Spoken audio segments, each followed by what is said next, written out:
Boa noite a todos. Que Jesus nos ampare nesse clima de estudo, que é falar do seu Evangelho, que é falar das passagens do Cristo. Recapitulando o que a companheira Aparecida leu, é um diálogo que ocorrera entre um doutor da lei e o Cristo, buscando tentar o mestre, o que ele pergunta, né? Qual o maior mandamento? Por quê? Porque os judeus possuíam uma série de mandamentos. Eles tinham os mandamentos divinos, que são os 10 mandamentos, que é o decálogo, e tinha toda aquela constituição das leis de Moisés, as leis mosaicas, os seus livros. São várias leis. Então, ele tentando, buscando tentar o Cristo, ele pergunta, dentro das leis, qual o maior mandamento? E Jesus lhe responde, o maior e o primeiro mandamento é amarás o Senhor teu Deus de todo o teu coração, de toda a tua alma, de todo o teu espírito. Percebemos, então, que esse primeiro mandamento é uma determinação de amor. Amarás de todo o teu coração. Ele não fala amará com o coração, de todo o teu coração, de toda a tua alma, intensamente, profundamente, se doando por esse amor. Olha a mensagem. Então, nós vamos perceber que o amor, ele é o preceito básico de toda a lei. O amor é o fundamento principal de toda a doutrina do Cristo. A fala é o amor. O amor é o reflexo de Deus e Deus é o amor. Então, nós vamos vendo essa beleza, sobre o amor.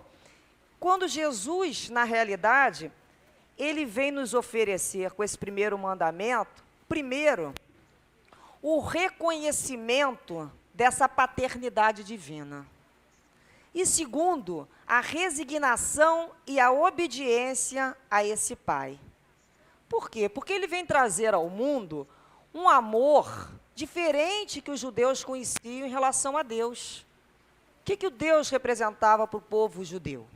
Representava o Senhor das guerras, era um Deus temido, era um Deus cioso, era um Deus vingativo e parcial. Ele tomava frente, ele tomava partido, ele era vaidoso, ele era um Deus vaidoso. E Jesus vem com a proposta de um Deus amoroso, de um Deus misericordioso, de um Deus bom, de um Deus justo, que até hoje muitos de nós têm dificuldade com essa ideia desse Deus. Quantos de nós se prende com a ideia daquele Deus vingativo? Olha, se você não fizer isso, Papai do céu vai te castigar. Algumas mães eu já vi falando para filhos, ou pessoas, olha, Deus está vendo o que você está fazendo. Como se Deus fosse um pai de punição. Deus não é pai punitivo. Deus é educador e educa com amor. Coisa que a gente talvez não tenha conseguido compreender ainda o tanto que é desse amor por nós. Então vem Jesus com essa nova mensagem de amor por esse Pai. E ele deixa perceber nas frases que ele fala, sede, pois, misericordiosos, assim como o vosso Deus é misericordioso. Misericórdia, é um Deus de misericórdia. Sede, pois, perfeitos, como o vosso Pai Celestial é perfeito. É um Deus de perfeição. Meu alimento é fazer a vontade daquele Pai misericordioso e justo, que a este mundo me enviou, a fim de ensinar o seu amor e a sua verdade. Meu sustento é realizar a sua obra. Olha como é que esse Deus que ele nos traz é diferente da concepção que os judeus possuíam de Deus. Eles não conseguiam amar aquele Deus. Você teme um Deus daquele, você tem medo de contrariar. Então, você tem que fazer sacrifícios, você tem que fazer oferendas, você tem que fazer processos de adoração para aplacar a ira daquele Deus. Senão, ele vai te vingar na sua família. Então, vem a proposta do Cristo em cima desse Pai. Né? Para que a gente, a quantas encarnações, falemos, o Pai é bom, olha a misericórdia divina, olha a bondade de Deus. Nós vamos perceber quando Jesus nos ensina, através do Evangelho, a lição da obediência e da resignação a esse Pai, à vontade desse Pai, quando ele se encontra, né, na Samaria, é a passagem dele com a mulher samaritana, junto ao poço de Jacó, que essa mulher deixa transparecer a sua dúvida quanto ao melhor lugar que ela deveria adorar o Pai. Né, a dúvida era a seguinte: qual o melhor lugar para adorar a Deus? Junto ao Monte Gerizim, que é onde os samaritanos adoravam a Deus, ou em Jerusalém, local dos judeus ortodoxos? Qual o melhor lugar? A dúvida era só o lugar. E Jesus fala para ela e para todos nós, esclarecendo, que os verdadeiros adoradores adorarão ao Pai em espírito e em verdade. Olha só, concepção. Adorar o Pai em espírito e em verdade, em pensamento. É quando você eleva a sua prece, é quando você realiza e executa a soberana vontade do Pai, demonstrando assim o seu amor. Como é que eu demonstro que eu gosto de alguém, que eu amo alguém, que eu confio em alguém? Quando eu executo a sua vontade, quando eu me entrego placidamente e confio na determinação daquela criatura. E Jesus mostrou isso, mostrou. Jesus executava a vontade do Pai, demonstrando assim o seu amor. Quando ele fala na oração, que nos ensina a oração dominical: Pai, seja feita a vossa vontade. Quantas vezes nós, né, falamos: Pai, seja feita a vossa vontade, mas, aí a gente começa, né, com a nossa série de petitórios. Ou a gente fala assim: vai com Deus, né, para um filho. Mas não vai, você não entrega a Deus, não. Você vai com Deus, é só expressão. Você fica ali sofrendo e se consumindo enquanto aquela criatura não retorna. Porque na realidade você ainda não acreditou naquilo que você falou. Vai com Deus. Vai com Deus, eu confio em Deus. Eu confio em Deus não só no dia que está sol, não só no dia que eu estou com emprego, a minha família está com saúde, e que as pessoas que eu gosto estão ali presentes. Não. Eu tenho que confiar em Deus nos momentos mais difíceis, naquele momento que a gente não vê luz, que a gente acha que não tem luz no fim do túnel, que tudo aquilo desmorona os nossos princípios, as nossas ideias. Naquele momento é que a gente está sendo carregado. É aquele momento da tua prova de confiança ao Pai. Ninguém está sozinho. Todos nós somos envolvidos por esse amor. É um amor de cuidado, é um amor de proteção. E o que nos falta é confiar um pouco mais. O que nos falta? O que nos falta como sociedade? Falar de Deus. Falar mais de Deus, parece que a gente ficou com vergonha de falar de Deus. Não está caótico, não está sem direção, não. Não existe isso. Deus está no comando. O Pai, né, eu me lembro de uma história que o avião estava lá numa determinada situação do ar lá tumultuado com os ventos diferentes, o avião balança para cá e o avião balança para lá, e tem um menininho sentado numa primeira poltrona desenhando calmamente, enquanto todo mundo já começou a rezar e a chorar. E perguntaram para ele assim: você não está com medo? Você não sente medo com esse tumulto que está no avião, o avião balançando para lá e para cá? E ele virou e falou assim: eu não. O piloto é meu pai, né? O piloto é meu pai. Ele confiava no pai dele. E nós não confiamos. A gente fala pai, pai, pai. E na hora a gente às vezes não confia, a gente acha que está sozinho, que somos nós que vamos resolver. Não, nós vamos fazer a nossa parte. Mas a gente tem que ter esse sentimento de entrega, de confiança, de comunicabilidade com Deus. É conversar com Deus. Então, é quando Jesus nos vai ensinar, realizar a vontade do Pai, é renunciar as nossas vontades ainda caprichosas, vontades egoístas, vontade de gente orgulhosa, vontade de gente encrenqueira, que ainda somos nós. É quando começamos a renunciar a esses caprichos para andar e seguir na direção das leis de Deus. Qual é a lei de Deus? É a lei de amor, de justiça e de caridade. Como é que nós poderemos amar o Pai aborrecendo-lhe a obra? É uma pergunta que tem no livro de doutrina. Como podemos amar o Pai aborrecendo-lhe a obra? Ou seja, como é que eu posso amar a Deus contrariando a sua lei? Como é que eu posso amar a Deus sendo rebelde nessa lei? Eu amo a Deus, mas não concordo com a lei de justiça. Não concordo, essa parte. Ou então eu amo muito a Deus, mas essa parte de amor não me cai bem ainda. Então nós vamos perceber que aprender a amar Deus deverá ser o tema central das nossas vidas. É a nossa primeira preocupação como encarnados nessas encarnações. Aprender a amar Deus.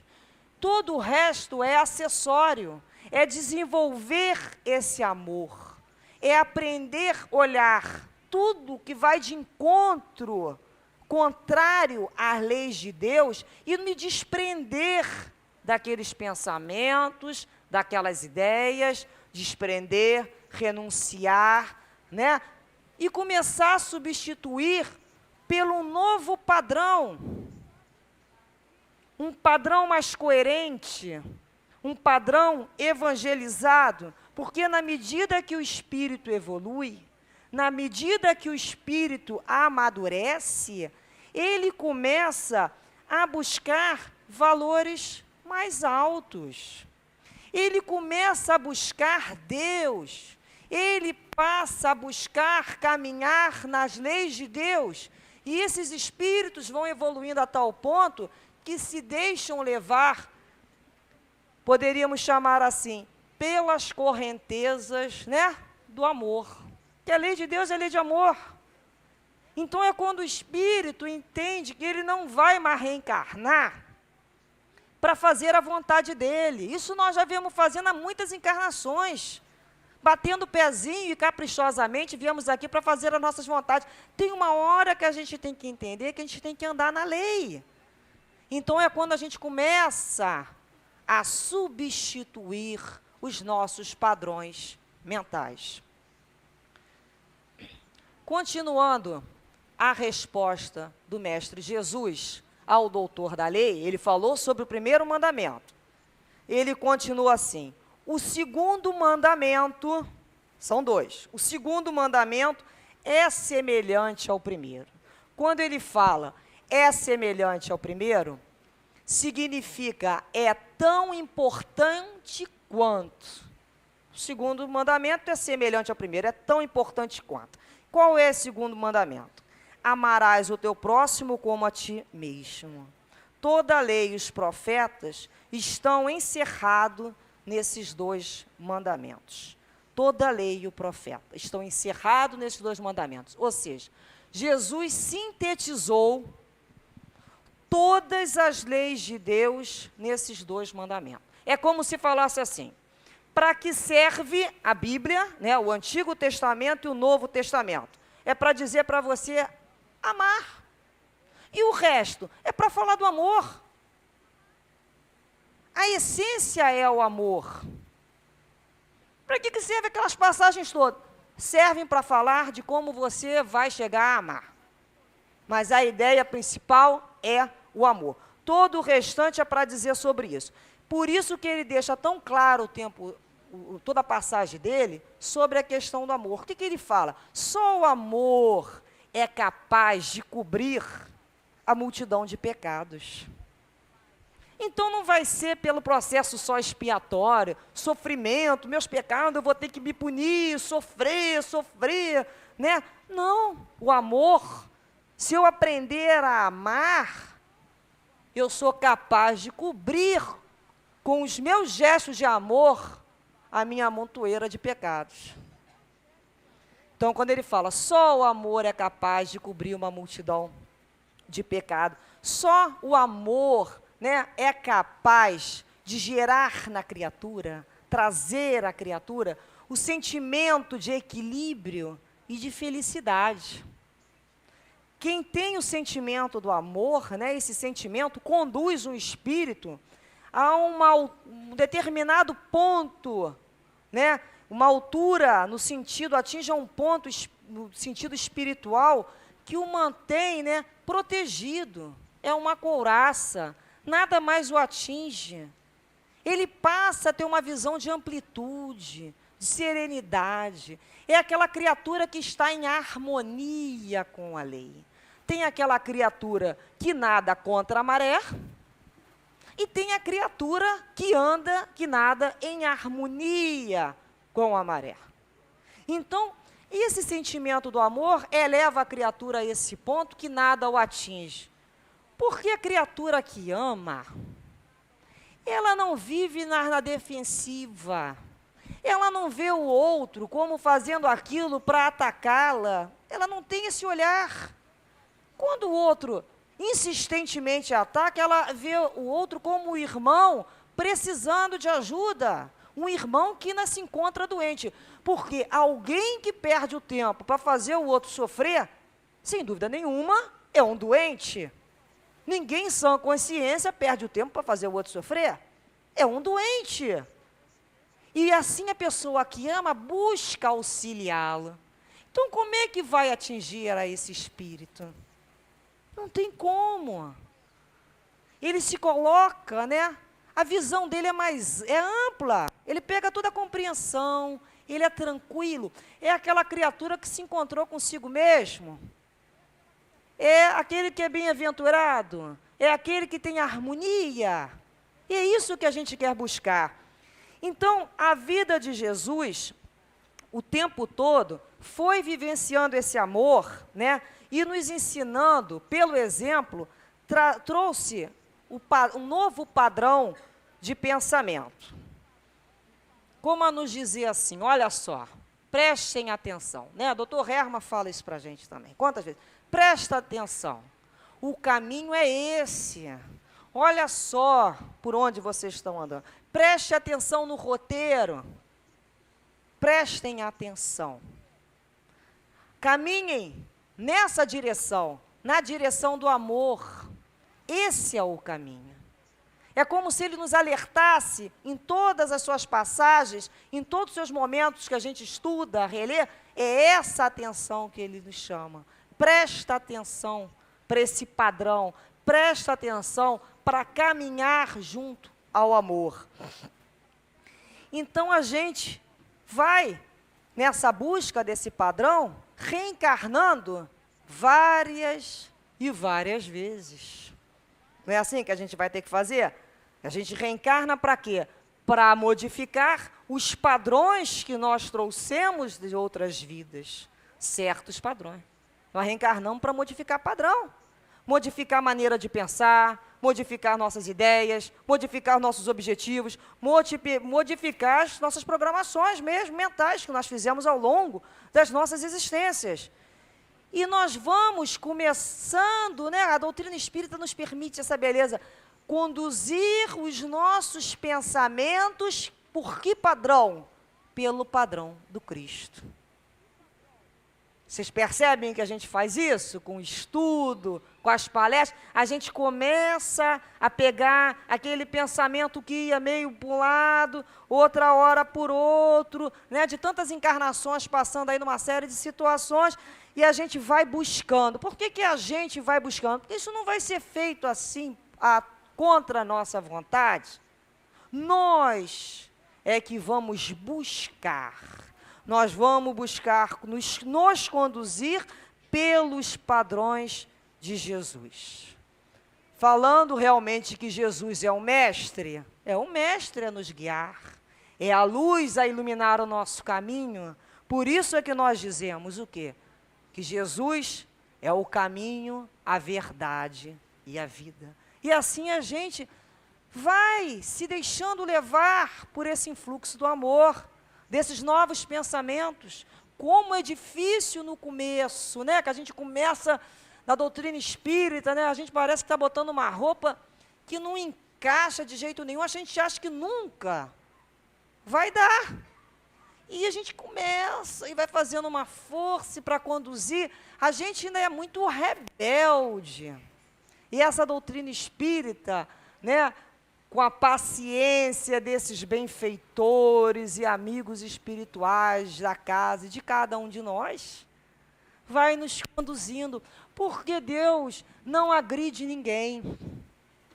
Deus não paralisa os passos de ninguém para dizer se está certo ou se está errado. O amor é tão grande que existe o respeito pela tua vontade.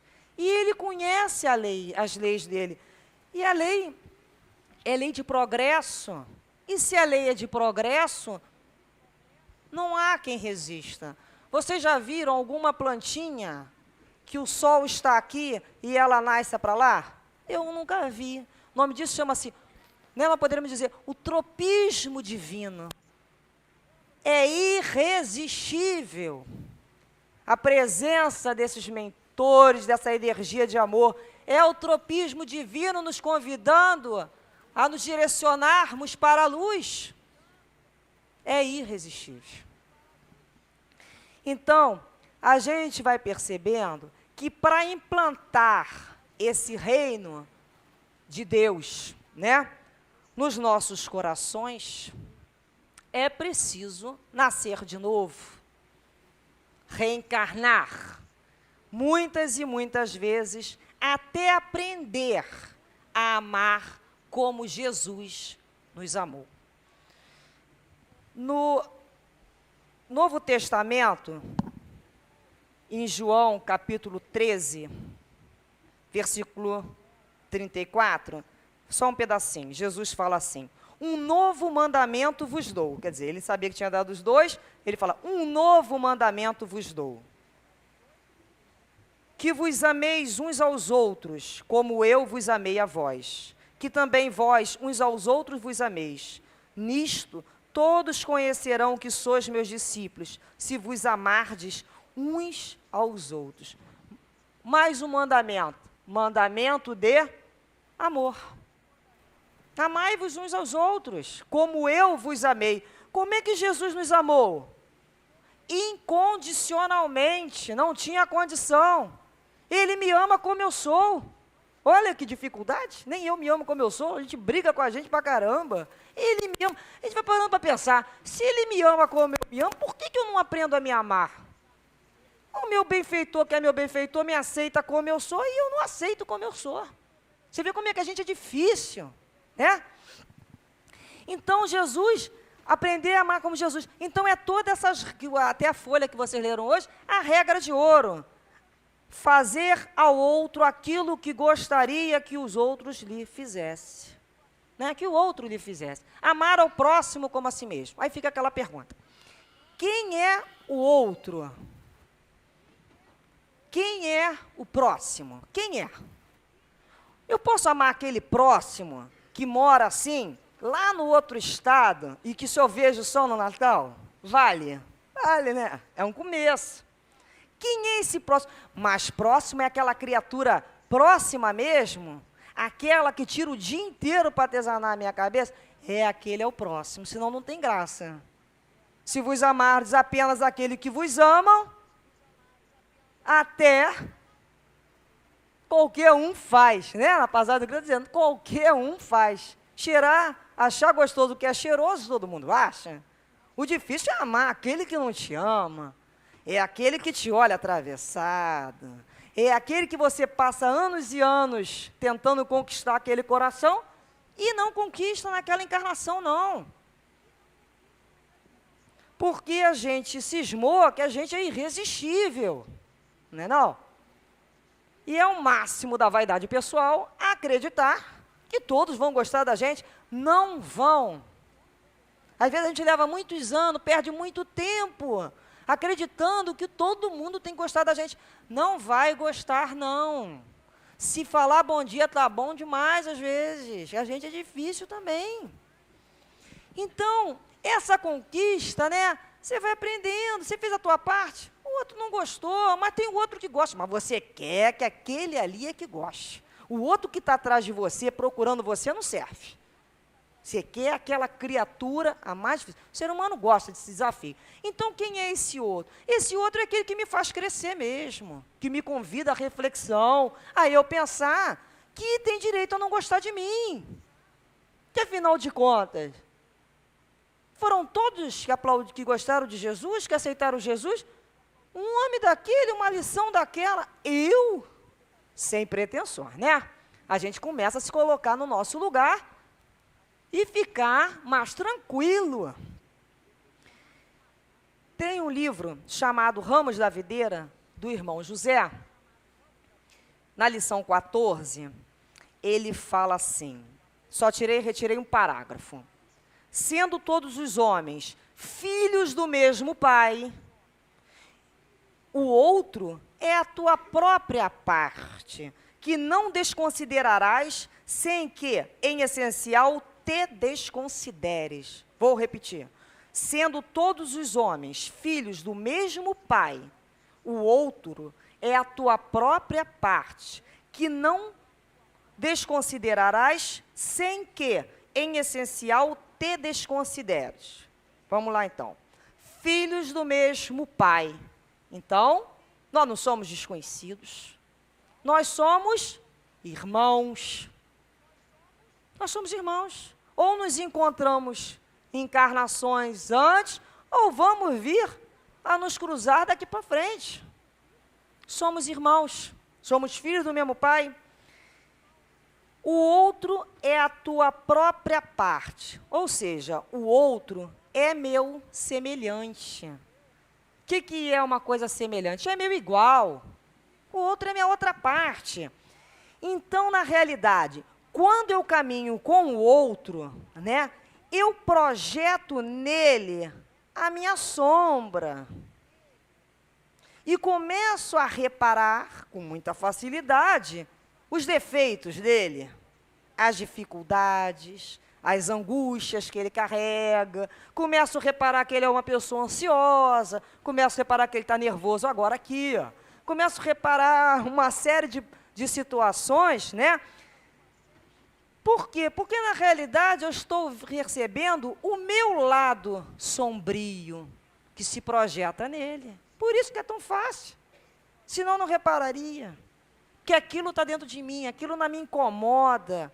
E por que então não dizer, né? Nesse momento, eu não olho para mim mesmo e penso assim, mas eu também sou assim. Eu também tenho dificuldades parecidas com as tuas, eu tenho angústias, eu tenho frustrações na minha vida, eu tenho dificuldades, eu tenho ansiedade, eu sofro, eu tenho marcas, né? Marcas difíceis da convivência. Chama-se marcas difíceis da convivência. O que são marcas difíceis da convivência?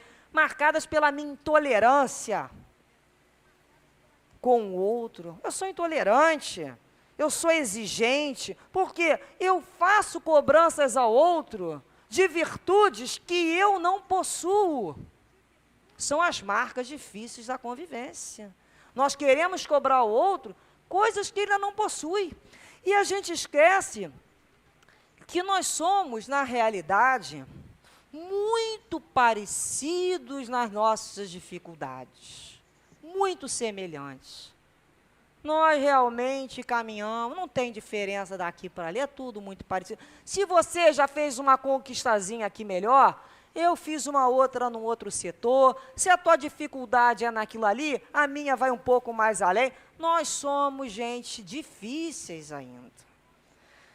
Então, na realidade, quando eu olho para mim, reconheço que eu sou essa pessoa difícil de se lidar, né? Essa intolerância, essa inflexibilidade, essa exigência toda, eu já olho, eu modifico o meu olhar para o outro. Eu passo a ver o outro não só como um irmão, mas como um espírito imortal que, assim como eu, traz dentro de si um mundo particular. Não é assim que a gente fala? Fulano é um mundo em si, é um mundo particular. Mundo de quê? Mundo de lembranças, de experiências, de sensações. Ele tem um mundo de sentimentos, de amores, de projetos, de sonhos, que assim como eu, ele pensa, ele ama, ele deseja, ele planeja. Então a gente começa a olhar, né, essa nossa similitude, nessas nossas dificuldades, nessas nossas limitações. Nós somos ainda criaturas limitadas.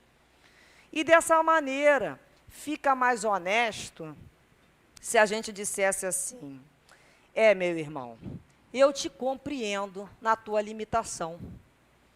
Eu te compreendo nas tuas dores, nas tuas dificuldades, porque eu também sofro. Eu também tenho dificuldades. Eu reconheço que eu tenho muitas limitações. E se eu não consigo te amar ainda, pelo menos eu te respeito. Eu te ofereço esse meu comportamento de respeito para que você também me respeite. Para que você consiga conviver um pouco como eu sou. Porque se deixar, a gente transforma o outro nas coisas mais escalafobéticas que a nossa mente coloca. A gente não se transforma, mas quer transformar o outro.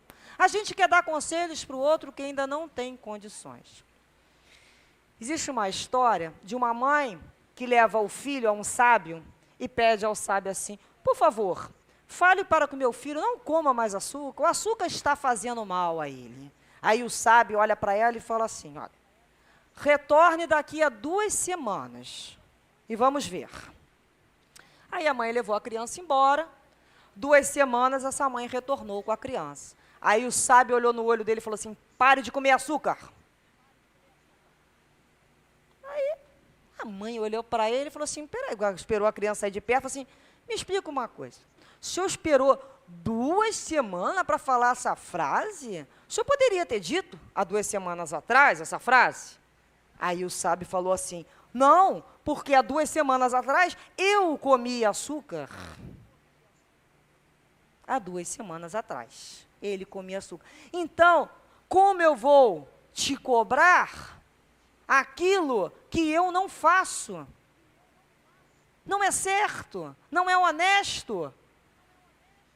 Eu não tenho aquela capacidade. Como eu te cobro? A gente só quer cobrar. E a gente não quer parar para olhar para ver se a gente tem aquilo. Será que a gente tem? Se a gente tem, a gente não cobra, porque a gente se baixa naquela virtude. Porque a gente cobra, porque na realidade a insatisfação nossa, as nossas frustrações, as nossas dificuldades com a gente mesmo, faz que ache que é o outro que está me fazendo infeliz. É mais fácil eu botar a culpa em alguém. Alguém tem que ser culpado dessa desordem interna. É o primeiro que convive comigo, que vai segurar esse abacaxi que sou eu. Então, né, é quando eu começo a olhar para o outro e descubro que eu sou eu me vendo.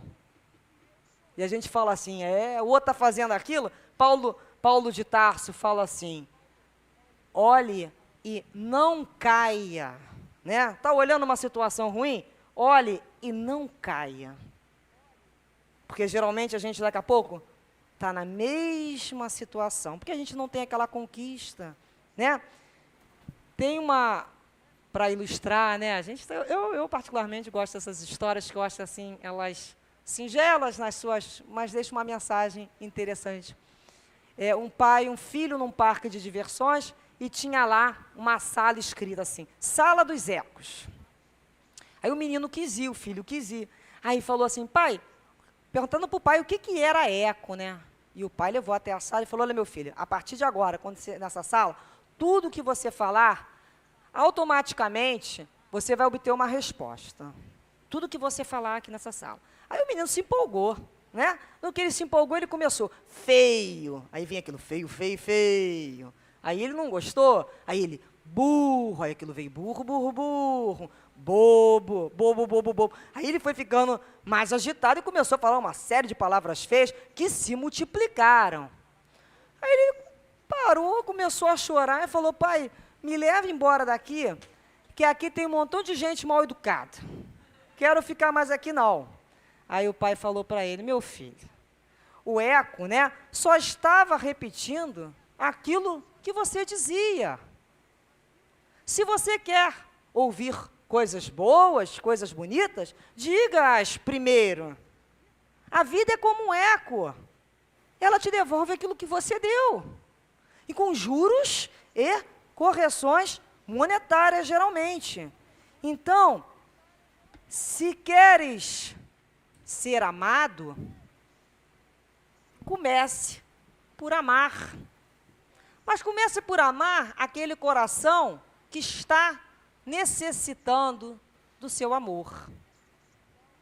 Se você quer que os outros sejam simpáticos com você, começa a desenvolver a simpatia ao teu redor, né? Começa a ser um pouco mais afável nas suas relações, um pouco mais de sorriso, com sinceridade, um pouco mais de gentileza, de cordialidade, né? Se você quer o respeito, você tem que começar você a ser respeitoso para com todos. Quando você começa a perceber que tudo aquilo que você quer que o outro seja, que você deseja, né? Que o outro seja isso você primeiro. E você vai observar que todos lhe vão responder de maneira semelhante. Faça você primeiro. Então, quando às vezes a gente se esquece dos atos mais simples de uma gentileza. Quando a gente fala assim, né? O que o estudo da noite está falando hoje? Assim, vamos nos mobilizar, né? Nos esforçar em desenvolver esse sentimento de amor. O estudo do Evangelho dessa noite é um convite a essa mobilização de energias de amor. Vamos nos desenvolver um pouco mais de amor? Se nós não temos, né, em grandes doses, esse amor, mas em pequenas doses, de forma constante, de forma metódica, quando a gente, né, busca uma tarefa no bem, a gente começa a desenvolver esse sentimento de amor, a gente começa a oferecer. Como é que as pessoas traduzem o amor na realidade? Quando você fala, eu não tenho como oferecer aquele amor do Cristo, que é esse amor incondicional. Mas para chegar a um amor, eu posso caminhar passo a passo, degrau em degrau. Eu posso começar, né, com a gentileza, ser uma pessoa um pouco mais gentil. Às vezes a gente entra, nem dá bom dia, a gente balbuciona, né? Outro dia eu falei para o meu filho, eu falei, você deu bom dia? Para fulano está no elevador. Ah, não conheço. Eu falei, não tem que ser amigo para dar bom dia, né? A gente pode aprender a dar bom dia, sem que a pessoa frequente a nossa casa. Será que a gente está esquecendo das boas maneiras? Bom dia, boa noite, com licença, por favor, obrigado. Palavrinhas mágicas, a gente aprende isso desde os primeiros anos do colégio, que a professora nos ensina assim. Palavrinha mágica.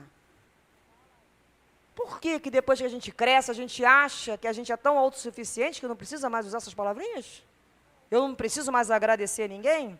Então é a gentileza, é a consideração, né? Ah, ninguém me telefona. Você liga para alguém? Você tem o hábito de pegar pelo menos um telefone, saber como é que aquela criatura está passando? Ou você só liga para cobrar? Você lembra do aniversário do companheiro que trabalha contigo? Ah, eu sou esquecido. Anota. Bota um calendário na sua frente todo dia para você lembrar. Por quê? Porque é importante para ele. E vai ser importante no dia que ninguém te telefonar no seu aniversário. Você fala, pô, ninguém me liga. Não desenvolveu? Então, a gente vai começando a ter cuidado. A gente tem cuidado com o companheiro. Você está bem? Você está com frio? Olha o cuidado que a gente pode ter, né? Com aquele que caminha com a gente. É um cuidado, é um sentido de proteção. Né? A gente pode dizer que é aquela cerejinha a mais, é importante, é muito importante a cerejinha a mais, que faz o diferencial. É quando a gente começa a ter essa percepção intuitiva da necessidade do outro. Você está com sede? Né, companheiro? Se você está precisando de alguma coisa, percepção intuitiva. Não precisa berrar que está precisando, não. As pessoas percebem que a gente às vezes não quer ter movimento mesmo, não quer ver sair da inércia para perguntar o que o outro está precisando. A gente percebe, essa percepção intuitiva, a gente vai desenvolvendo, é o cuidar. Tem gente, né, que usa a família, né, um excesso de familiaridade, né, que vai levar a uma falta de consideração que é muito prejudicial. Como é que eu vou desenvolver amor naquela família? Ah, fulano é difícil.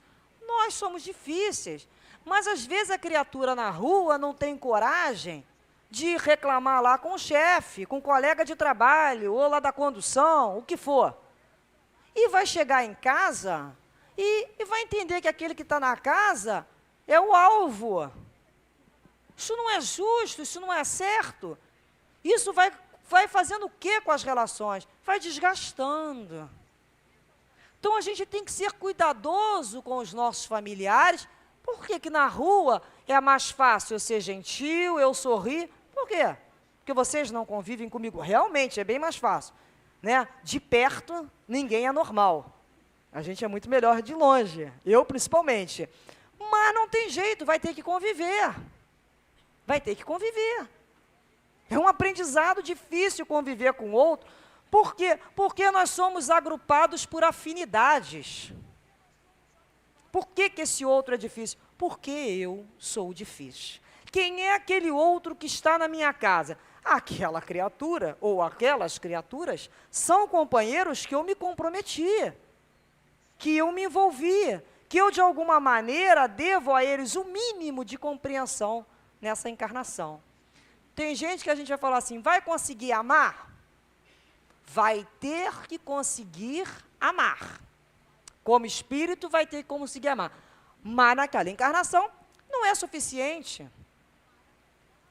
Como é que a gente transforma, né, um inimigo, às vezes de várias encarnações, numa única encarnação em amigo do peito, desde a infância? Não temos esse cabedal de amor ainda. Isso vai ser conquistado. Essas arestas vão sendo aparadas. E tem que ser aparadas agora, porque a oportunidade está se apresentando agora. Caminhe com ele enquanto a luz. Por quê? Porque, às vezes, aquelas situações, né, que se conjugaram para que vocês hoje pudessem estar próximos, como próximo, demorou muito tempo para que aquelas situações fossem situações adequadas. E, às vezes, nós não sabemos quanto tempo mais vai levar para uma nova situação daquela se estabelecer. Ele vai demorar muito tempo. Você vai. Nós temos outros desafetos, né, gente? Não temos só aquele que a gente conhece. A fila está andando. A fila está andando. É por isso que a lição, a gente sofre tanto, porque a gente é resistente à lição. A gente é capaz de chegar numa fila de banco, bater papo, concordar com aquele camarada na fila, rir, e chegar em casa de um grau de intransigência enorme. Por quê? Será que às vezes não falta um pouquinho de boa vontade na gente? Estou falando para o meu ouvido mesmo, que está sendo o primeiro a escutar, hein? Um pouquinho, né? De boa vontade com a gente, um pouquinho de boa vontade. Será que quando a gente começa a olhar esse outro que me desagrada, ou esse outro que eu sou indiferente, que é uma forma de falta de amor, indiferente, passo por ele e nem ligo. Se eu soubesse que ele, né, é um filho, do qual se encontra daquela maneira por displicência e responsabilidade minha, eu agiria dessa maneira, para quem tem um sentimento maternal, começa a desenvolver, ou um sentimento de pai. Não é um estranho. Então, a gente começa a pensar assim, olha, a gente sabe que essas relações, elas funcionam como tomada no plugue, né? O que eu estou fazendo com as minhas relações? Eu estou ali dando carga elétrica nela, assim, para deixar ela muito agitada, ou eu já faço a minha parte? Se o outro não quiser, responsabilidade dele.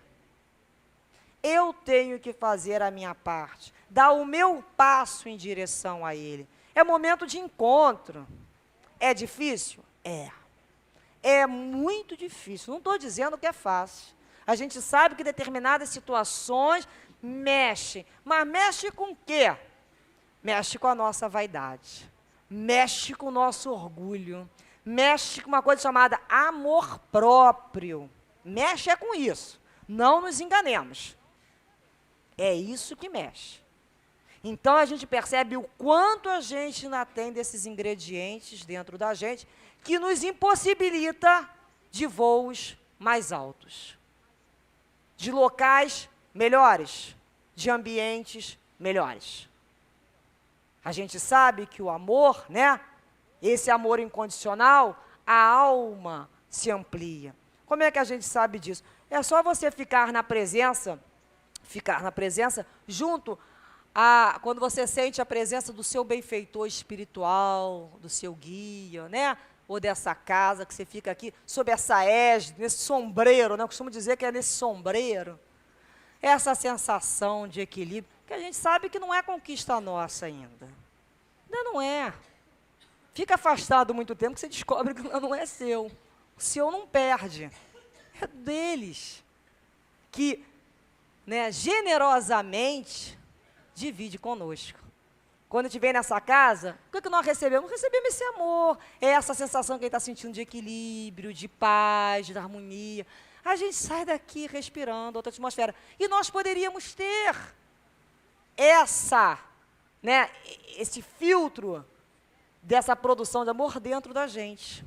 Então, quando a gente começa a entender que para participar desse reino de Deus no nosso coração, para que ele seja implantado no nosso coração, o meio e o instrumento pelo qual se vai fazer essa implantação é amar. É amar a Deus, é aprender a amar a Deus através do próximo. Não tem outro caminho. O caminho é o amor. Vocês me dão licença para ler?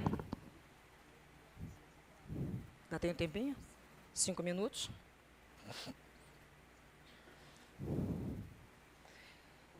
Antônio de Aquino, ele fala assim, olha, sobre essa questão, Inspirações do Amor Único de Deus, volume 1, psicografia do médium altivo.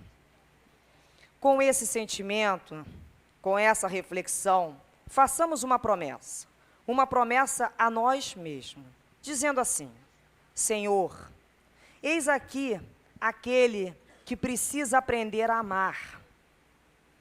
Eis aqui aquele que precisa aprender a compreender. O que precisa sentir, o que precisa ver, o que precisa orar. Senhor, eis aquele que precisa estar com o outro ao seu lado, braços dados, caminhando juntos na direção do círculo maior, que é o teu coração, Senhor. Eis, meus irmãos, o que nós precisamos fazer no dia de hoje.